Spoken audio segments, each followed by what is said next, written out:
Kay mga kapatid ako po. So, ngayon, i-ready na natin yung pipes na. So, para at least alam natin kung ano pwedeng magawa ng kapatid. Diba? Tapos, at akbang ako yun, uli isa sa kanya tayo, isa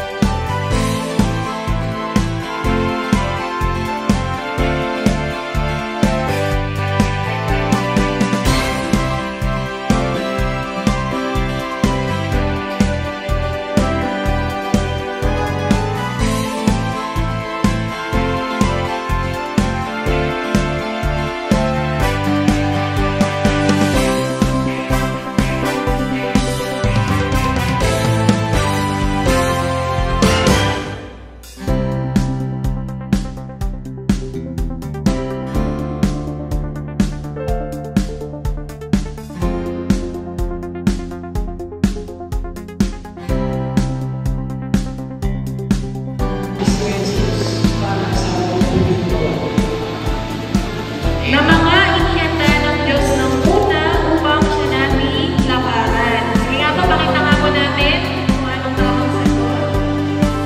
Ayun, ang galing naman ni Bray. Tingnan natin. Ayun. Salamat sa Diyos. Picture. Ano po mga...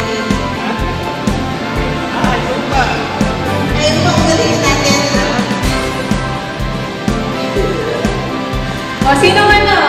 Sino?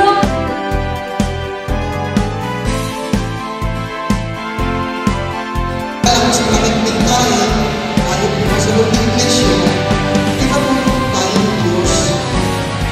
Ay Diyos na nakikinig sa atin, yung mga kapatid na nakagaling sa atin, ang pagkakatulong umuwi ka na nakalipin. Para po sa mga kapatid na may kakayaran, may kapatid na malakas ang katawan, may sakit man sa wala, kita nyo na lang yung kapatid na nagsisikaw dahil sa pananampalataya mga kapatid.